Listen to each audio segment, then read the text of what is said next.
Welcome. My name is Tirsa Coates, and I'm the Senior Product Marketing Manager here at Decision Lens. I have the privilege of hosting today's webcast, and we have a very important topic today. We're going to discuss some of the challenges of capital planning. And then we're going to drill down onto one specific challenge, the challenge of aligning your capital investment plan with your organization's overarching strategic goals. Our speakers today, Helen Welborn and Melina Thung, have faced this challenge, and they've generously offered to share the details of their success, the structured framework they built to ensure that their capital dollars went to the initiatives that really mattered the most. It should be a very exciting conversation. Now, a few logistics before we get started. We're going to aim for about 45 minutes for today's webcast. We're going to have all the phones on mute for the benefit of our speakers, but we still want to hear from you. So at any time during this call, please use your WebEx chat feature. You'll notice that you have the ability to chat. Look for Maddie and send her your questions, your thoughts, your recommendations. We'll address as many of these as possible towards the end of the call. Okay, so let's get started by talking a little bit about what keeps you guys up at night. The incredibly complex and sometimes inefficient process of capital planning. Why is it so difficult? Look at the top side of this slide here. The first thing is we have so many different stakeholders to please. We have the engineers in the field. We have the regulators, the legislatures, our customers. Each of these groups has a unique set of priorities that really cannot be ignored. Then there's that little issue of just having little resources. There are never enough to do every program that's requested. That leaves us with some very tough decisions to make a lot of times, and often we're making those decisions with limited time to do it. We're deliberating, but we're deliberating against a deadline. And while we're deliberating, we're trying to gather data from various sources. And a lot of times these databases, they don't connect with each other, and they have varying degrees of accuracy. Some of the data will inevitably be outdated or inconsistent or incomplete. And then when that data integrity problem starts to push us up against that deadline, we sometimes resort to going to the 2 or 3 people, the experts, to kind of make the decisions based on their gut instincts, or we end up funding the programs of the person that has the loudest voice in the room or the most tenure. Definitely not the way to ensure your capital plan aligns to the organization's strategic goals. What's needed to accomplish this is at the bottom of the slide there. A way to accurately capture the priorities of your various stakeholders in a way that makes it completely clear where the synergies are, where the competing agendas are.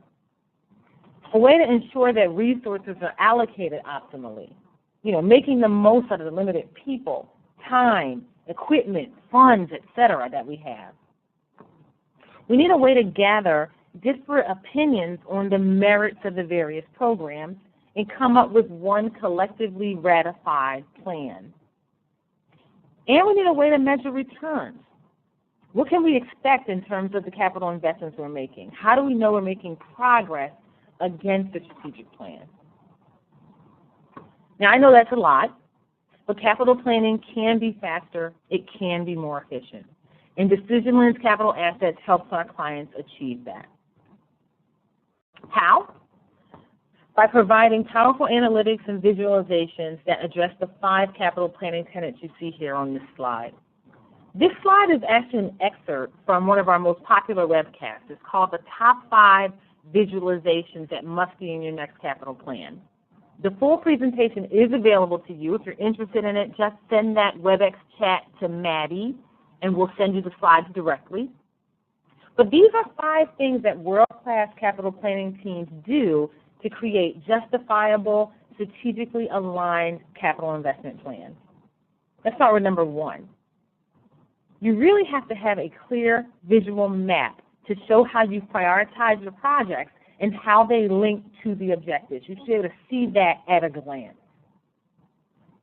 You should be able to create and compare scenarios, check the return on investment of those scenarios, and then document the scenarios you explored so you have a way of referencing them later to see why you made the decisions that you did.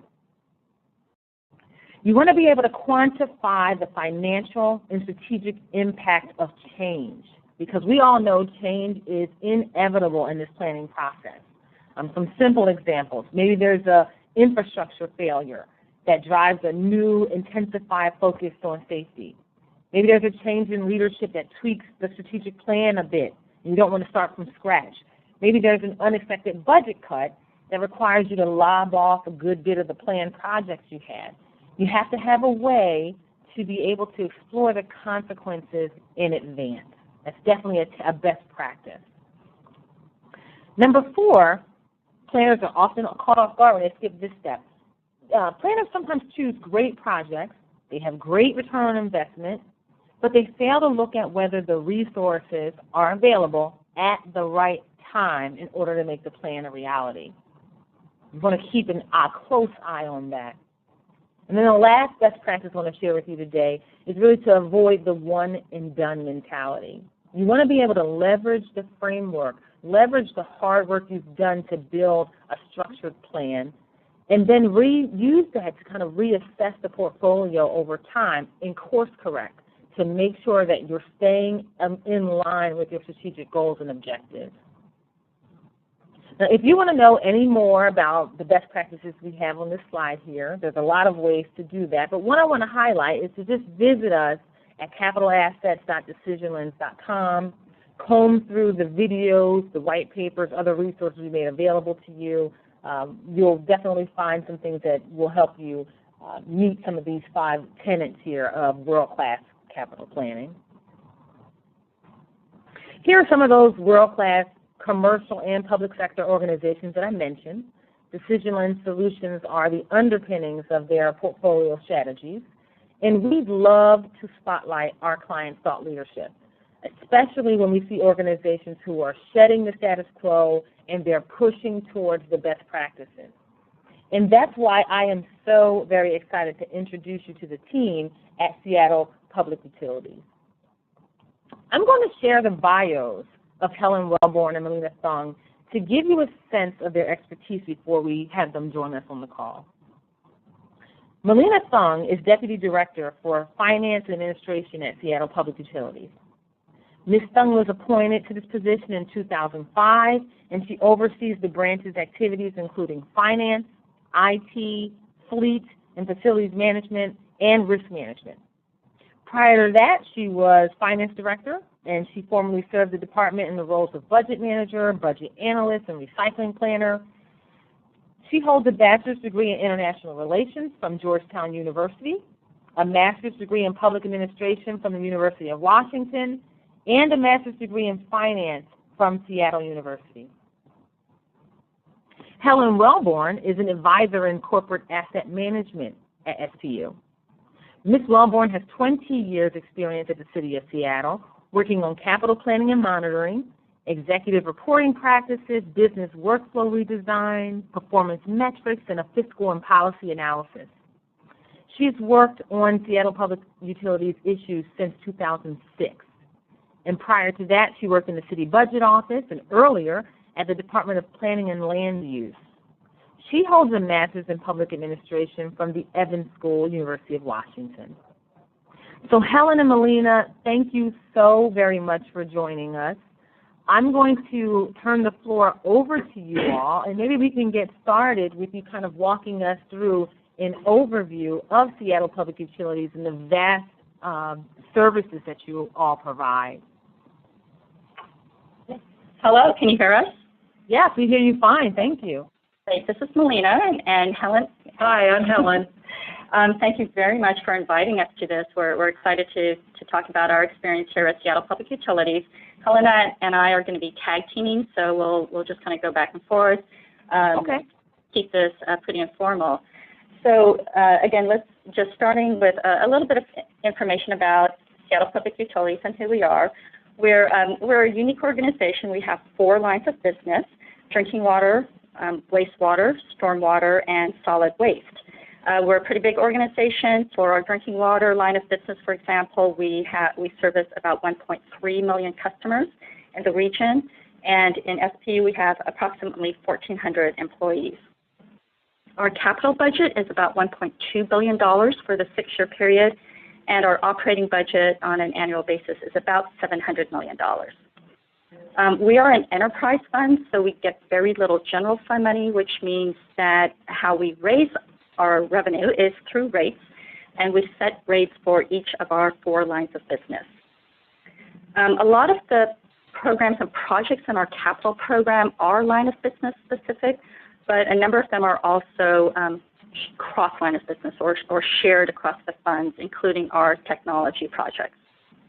So we have a big ongoing portfolio, both on the O&M and CIP side, and so we've been challenged over the years to prioritize our many competing interests. Prioritization is not new to SPU. We've tried a variety of flavors of prioritization over the years. In our early days, the technique that we used was to prioritize based on a first, second, and third place ranking. So we came up with criteria, applied criteria to our capital programs and projects, and then determined whether it was a number 1, number 2, or number 3 priority.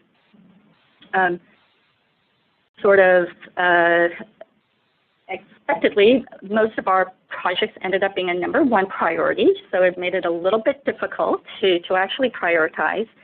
Our management would evaluate the priority rankings that staff conducted, but didn't really embrace the results and didn't use the results for decision making. We were really looking for a little bit more granularity, an understanding of what differentiates the priorities between the different projects. But that was the technique that we used for a number of years. In about 2009, 2010, we really did think hard about using some sort of prioritization tool, but we didn't really think we were business ready. We hadn't really worked out the processes that we felt would prepare us to using a software tool like Decision Lens.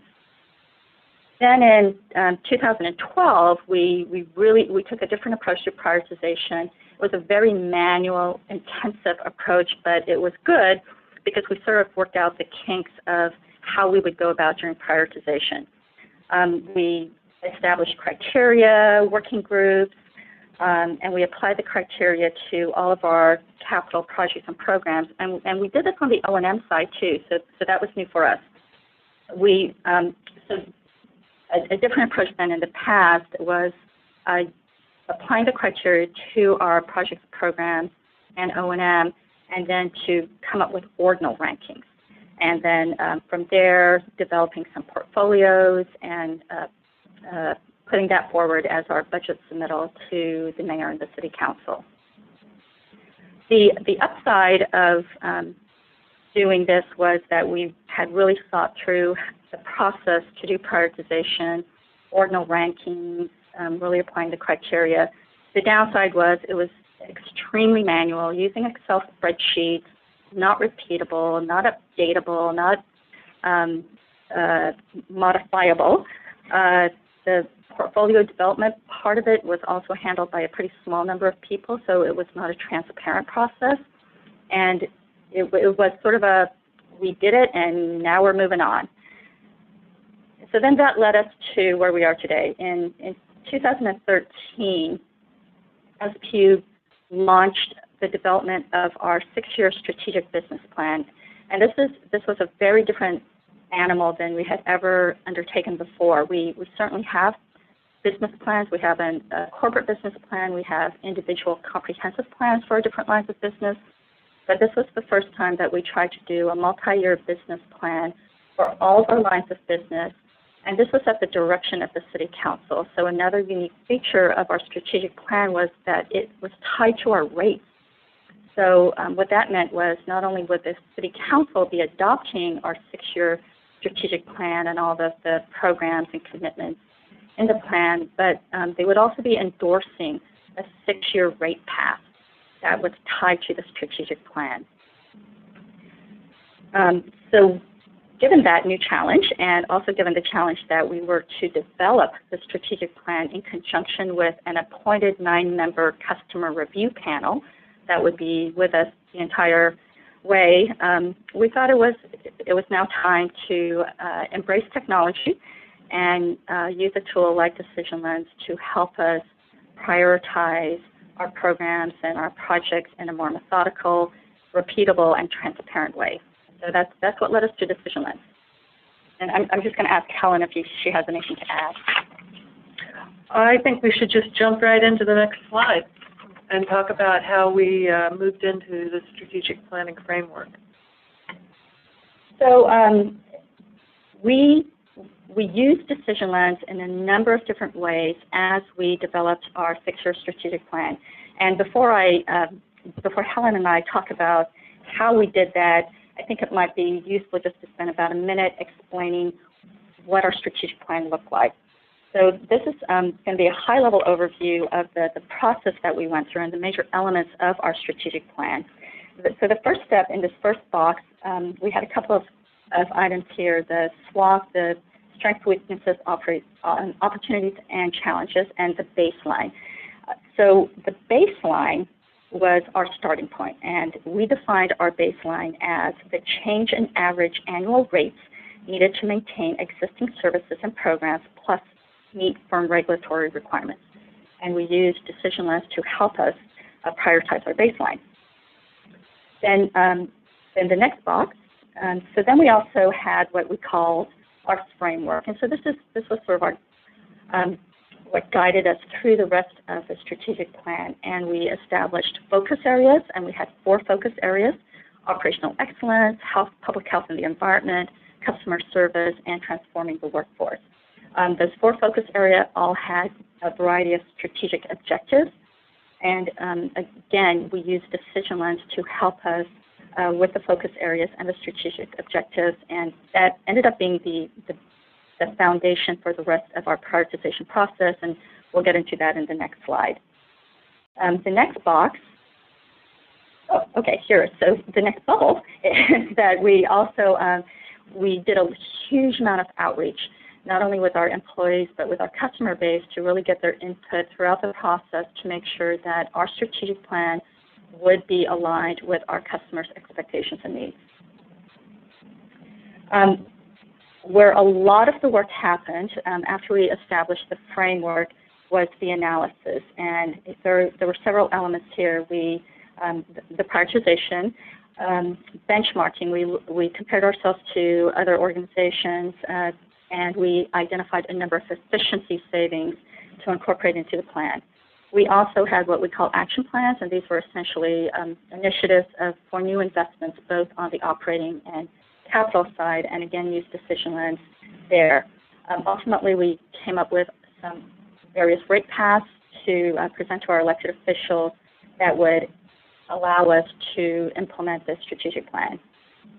And then in the final box, final bubble, so we did a second round of outreach, again to sort of check back in with our customers and see what they thought about our different rate paths.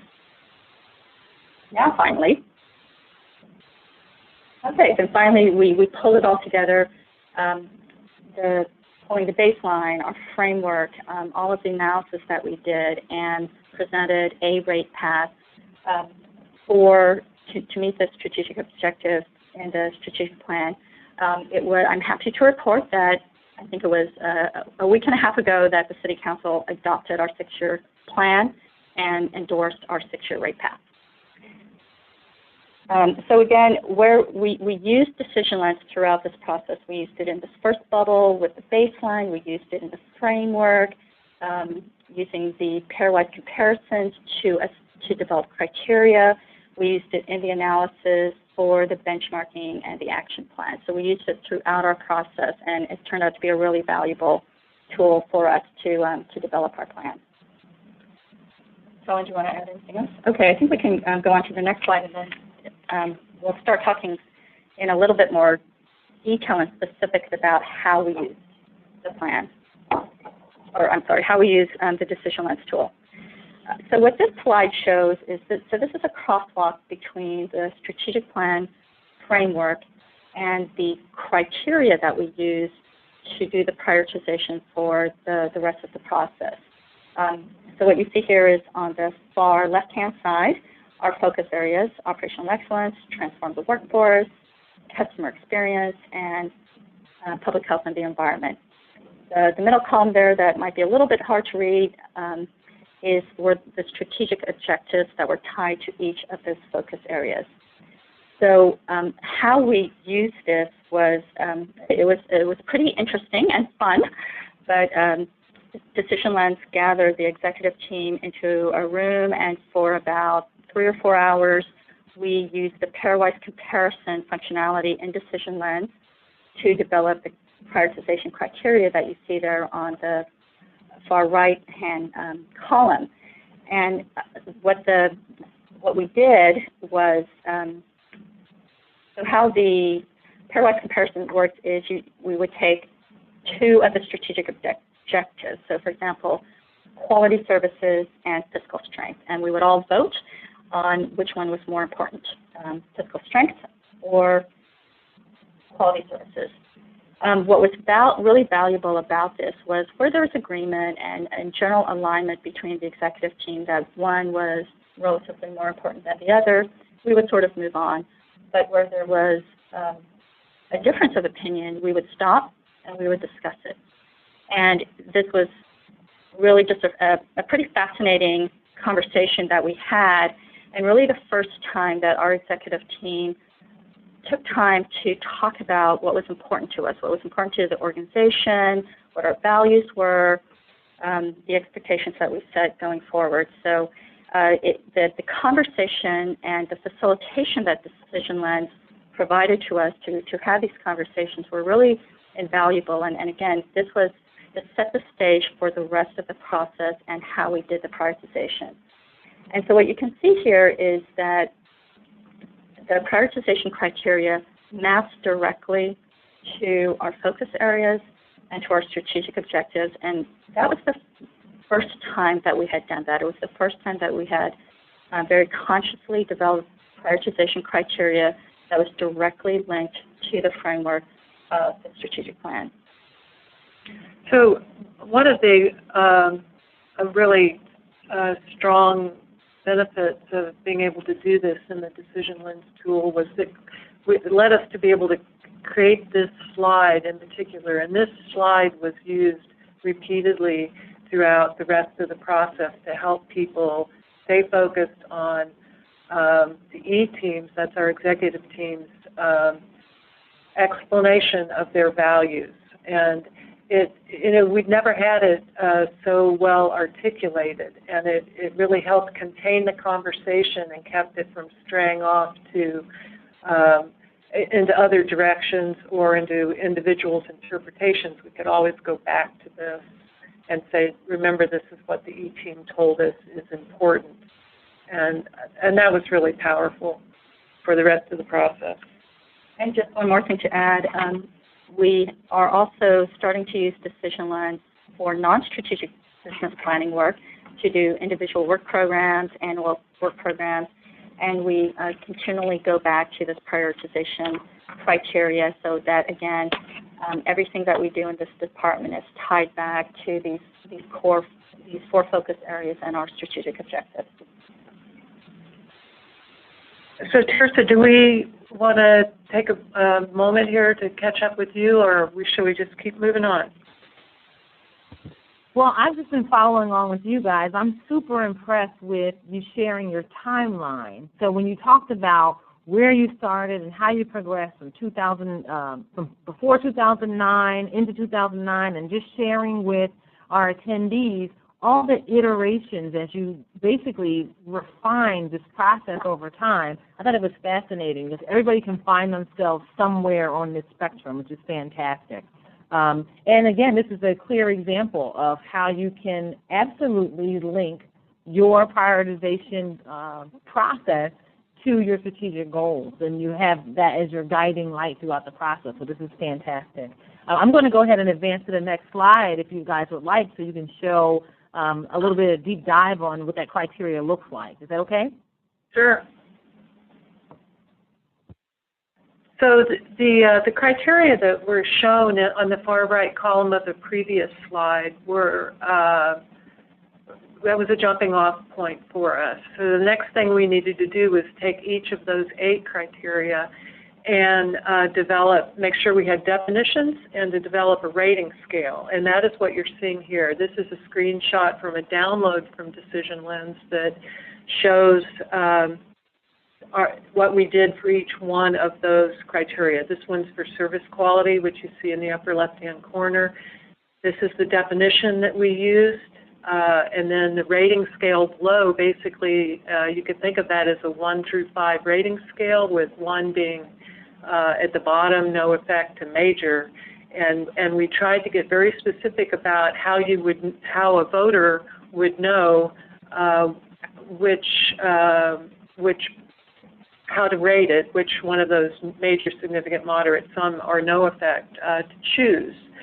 And this became somewhat of an iterative process as different teams would ask for more clarity. The thing that was cool about the Decision Lens tool was that you can edit on the fly, so we were able to continuously improve the definitions to make them more helpful to the people who were voting.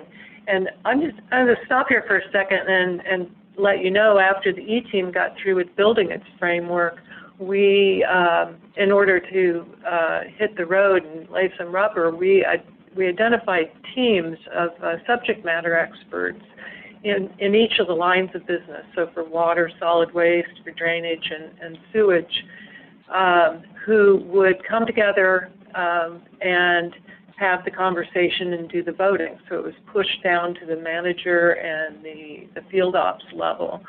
And in these, so this is an example of the screenshot that we would use to help them understand how to relate to the executive team's work. So those teams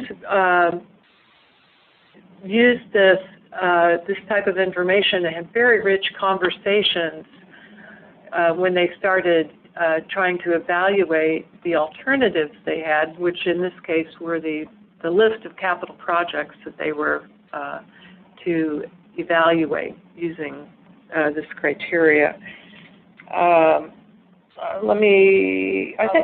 Is there anything else?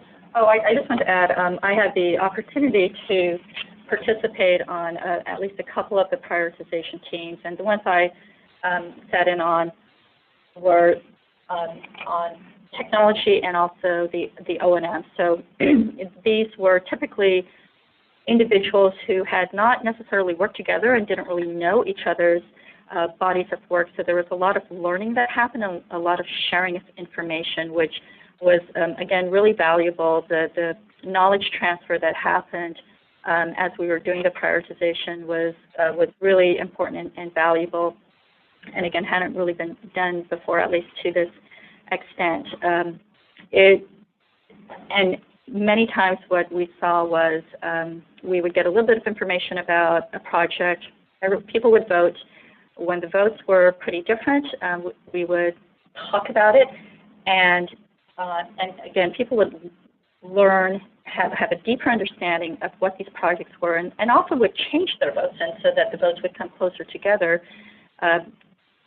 simply because there was more information. So one of the things that the software is able to help us do was to make better informed decisions, and that there was more level playing field in terms of the information that was out there. So that was, for me, what was less important were the rankings themselves, and what came out number 1 versus number 20, and more importantly was the conversation, the dialogue, and the education that happened as we were really delving into these projects and trying to figure out, what's going to go forward and what's not.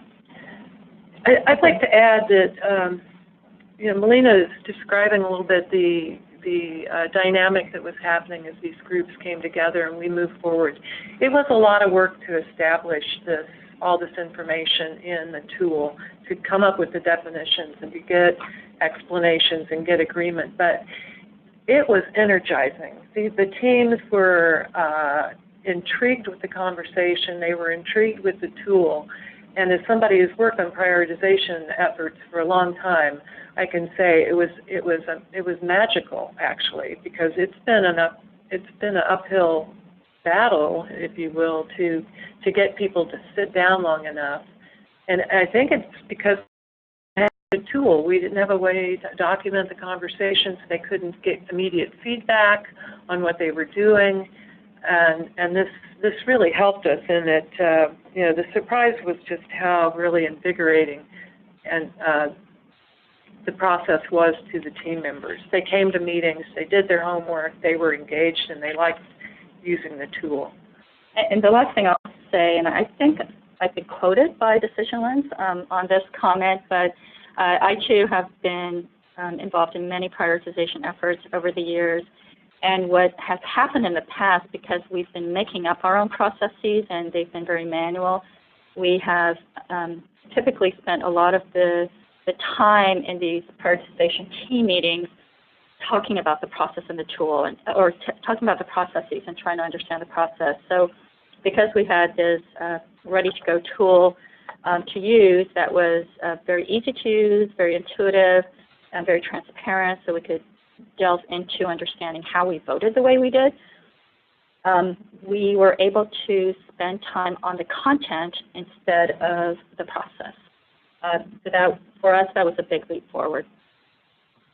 I'm so glad you guys are spending the time to go into some of these details about what that experience is actually like when you have people who have different opinions. We got a question while you were talking, before you got to that topic, saying, how do you resolve differences? How do you get everybody on, to agree, to the same votes? And what you guys are saying is that you actually encourage that discussion. You encourage those differences, and people are actually learning from the discussions that they're having that they otherwise wouldn't be having. So I think that's really a fascinating point to bring up. I'd like to add to that we didn't necessarily try to get people all onto the same page and get the votes all the same. Although some people thought we should try to do that, we were more interested in clearly putting out the diversity of perspective that people had, and some people would change their votes when they realized they had missing information, but sometimes people just had different values. And it was helpful to see that, and it wasn't wrong, it was just helpful to be transparent about it. And what I'll also add is I think there was at least one occasion where we gave the teams the option of voting at their desk and simply compiling the information, or coming into a room together and voting together. In all but one case, people chose to vote together because of the dialogue. And I think the one group that chose to vote offline changed their minds and then decided to come together, because that's really where, again, the valuable conversations happen and the exchange of information. So it wasn't really about the voting. It was about the dialogue. Excellent. I'm going to advance you to the next slide, but also remind our attendees that if you have other questions, feel free to chat them to Maddie via the WebEx chat feature, and we'll get to those towards the end of the call. So this is Helen talking. This slide is what everyone was waiting for. The last slide showed you the ratings, and that's what the tool people were using to evaluate the alternatives. This slide shows you the result. The bar graph on the right side is the optimized view of the voting results, with the project on the top, the UtiliView platform upgrade, showing as getting the most amount of value points, and that's something less than, it's about, 38%, I think. I could see that. So this screen is what everyone wanted to see, and this is really kind of a test screen for, does that look about right? Does that project order seem about right to people? And it was sort of surprising that it always did. People were surprised to say, well, yeah, that is about right, and they could see because of the visualization with the colors. And now, for those of you who haven't seen this tool before, the colors on the right relate back to the focus areas, which are shown in the left screen. Those are the same focus areas that are in the strategic plan: the operational excellence, the workforce, create an engaged customer experience, in the environmental and health compliance.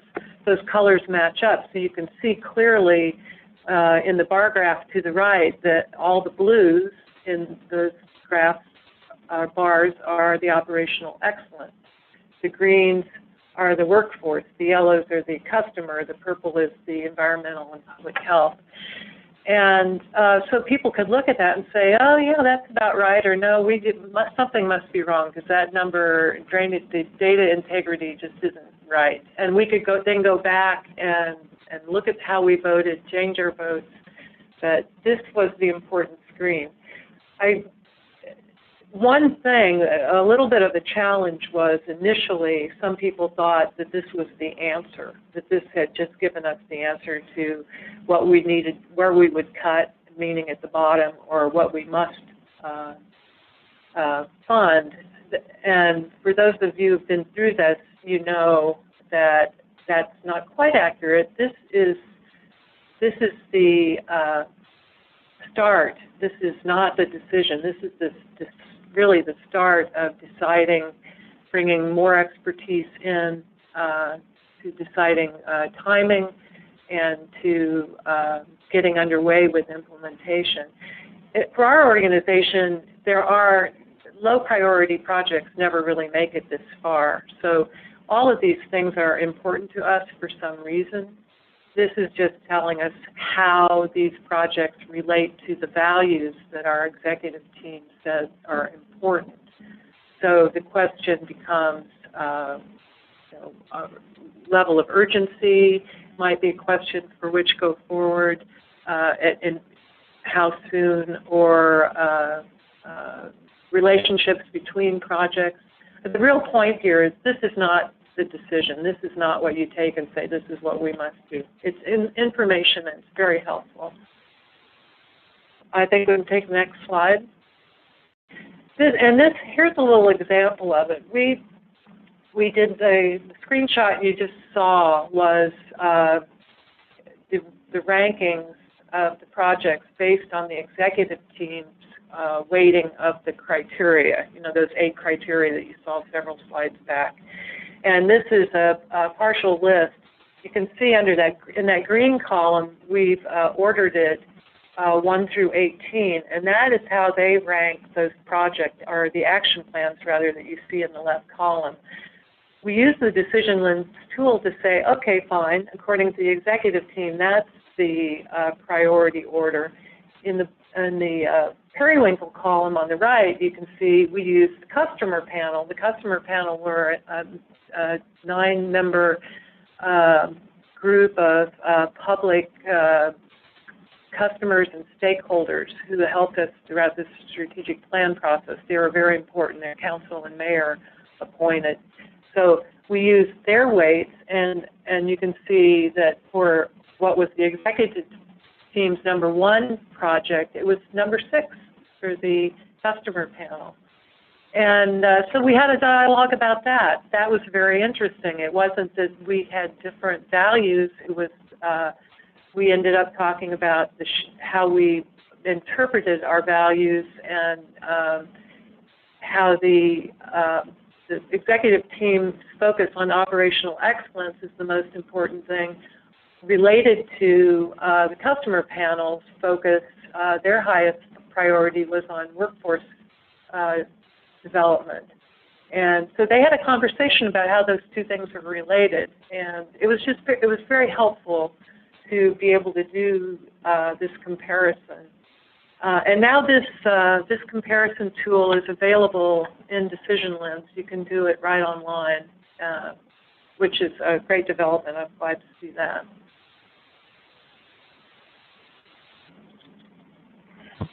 That was fantastic. Thank you so much, Helen and Melina. We got a couple of questions for you about some of the topics that you were covering. One, I was wondering, how much of the previous work that you did when you walked through that timeline, someone wants to know how much of it were you able to salvage? So I suppose I'm going to kind of add a little color to this, but I guess, were you able to use any of the materials that you created, maybe from that 2012 manual process? Yeah, we factored it in. Yeah, we were. So I think the first thing that was important about that is because we had done our painfully manual process in 2012, the organization was in the right mindset to adapt to a tool. It wasn't a totally foreign concept, so they were ready. They were ready to automate this and make it easier. So that was big because that's a cultural change that is sometimes hard to get with technology solutions. But one of the things that we did do, because quite a few groups had done the prioritization work, they had what we allowed to happen in 2012 was to let the different lines of business come up with their own criteria, but there was a lot of overlap, understandably, expectedly, and when we came up with the criteria that we showed you in one of our slides using the decision lens tool, we compared that to the criteria that we had come up with in 2012, and we actually used the 2012 criteria to inform us on how to develop the criteria for 2013 going forward. And again, there was a tremendous amount of overlap, so that felt really good. It just confirmed to us that while the tool is really helpful in facilitating the work going forward, we weren't completely off base in the past.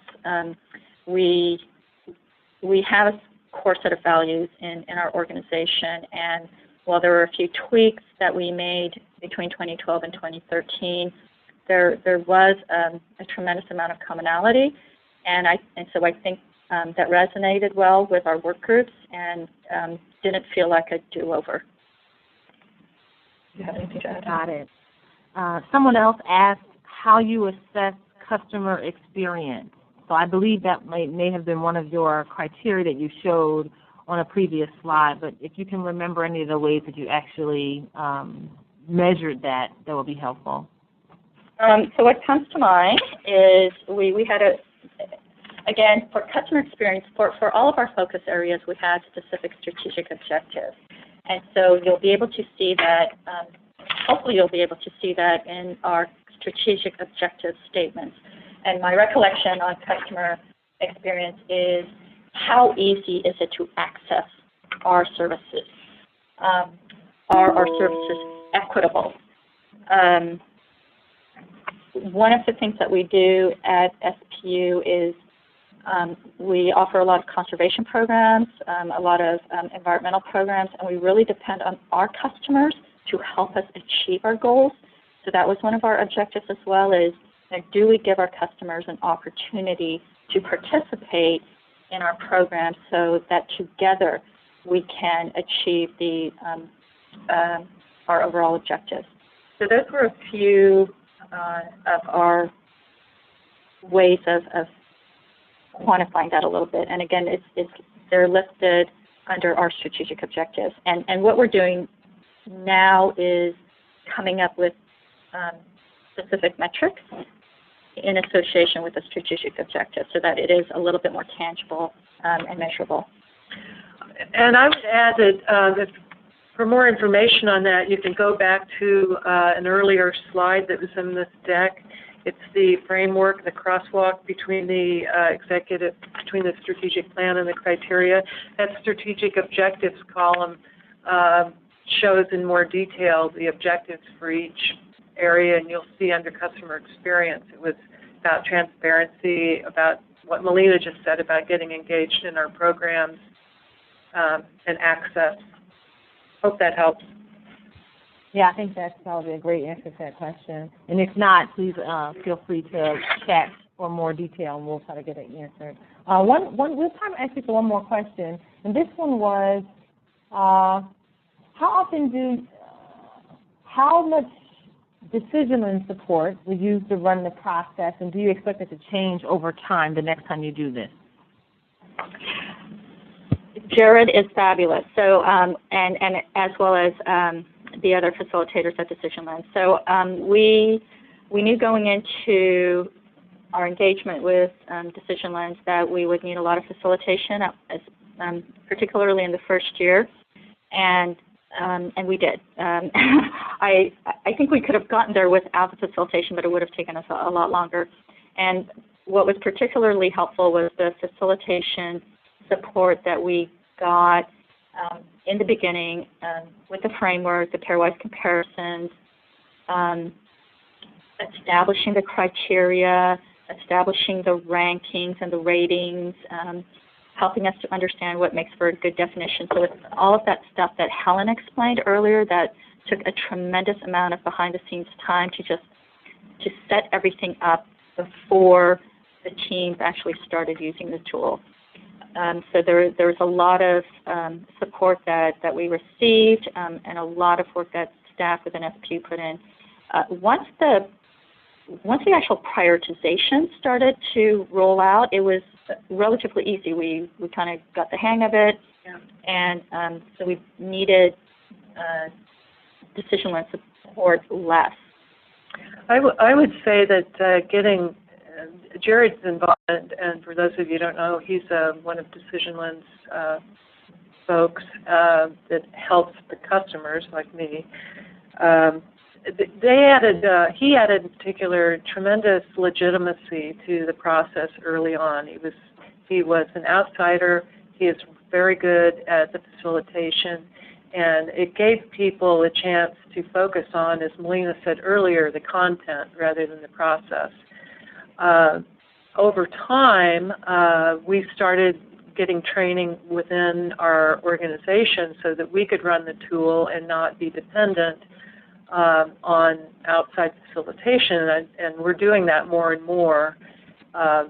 So actually we run decisions now without very much involvement from Decision Lens until I crash and burn, and then they help us out. That's great. We're also moving forward. I'm getting a number of requests, regular requests from people who want to talk to me about how to bring Decision Lens, the tool, the process, to lower levels in the organization, and they're trying to prioritize stuff on their work plan. Other departments in the city of Seattle have inquired about our use of this process because it's legitimate and it's seen by the council and the mayor as being a good thing. The transparency is helpful. And we're also talking about how we're going to use and when we're going to use this process to adjust our strategic plan as we go forward and keep updating our plan and updating our projects as things get done and move off. So we're in those discussions right now, how to continue moving forward with this process and build on the incredible legitimacy and transparency gains that we've made around this. It's just been really a pleasure to have such a breakthrough on prioritizing. I get probably ridiculous about it when I talk about it, but it's a big improvement. Excellent. I mean, I'm completely inspired by the story myself, and I know that a lot of our attendees are really encouraged to hear about the evolution of this process and where you are today, and that you're even thinking about other ways outside of this particular use case to leverage a structured framework for prioritization and transparency. So this is fantastic. Thank you so much, Helen and Melina, for sharing this story and helping our attendees for this call to really bridge the gaps between the planning that they're doing, if it's capital planning or any kind of portfolio planning, and making sure they link it to their strategic plans. You all have painted a very clear picture of how to do that. We cannot thank you enough for joining us today. Thanks for having us. Yes, thank you. Absolutely. Well, we hope you found this webcast a valuable use of time. We look forward to continuing to showcase our clients' thought leadership on all matters of portfolio planning and resource planning, and this final slide shows you some of the ways that we do that. First, we want to welcome you to visit us on the web. You can visit us at capitalassets.decisionlens.com or innovation.decisionlens.com to find all manner of resources for capital planning and product development and manufacturing, etc. We also hope that you'll join us on an upcoming webcast on September 24th. And this webcast is going to feature Digital Manufacturing and Design Innovation Institute. So quite a mouthful, but they're known as DMDII. You probably have heard of them since their launch in February. They've created a digital lab, and it's really pulling together Fortune 500 companies and universities across the country to help transform manufacturing in America. So do not miss that. And then finally, we invite you to join our user groups on LinkedIn. Helen is definitely a member of Leaders in Capital Planning. We also have Leaders in R&D and Portfolio Strategy, and there we have exclusive opportunities for our members to have a chance to get access to special webcasts, information on current events, and be able to share best practices amongst themselves as a part of that network. So thank you all for joining us today, for your engagement and your participation. Thank you again to Helen and Melina and Seattle Public Utilities for sharing that fantastic success story. And we're going to let you go ahead and get on with the rest of your day. Thanks a lot for joining us.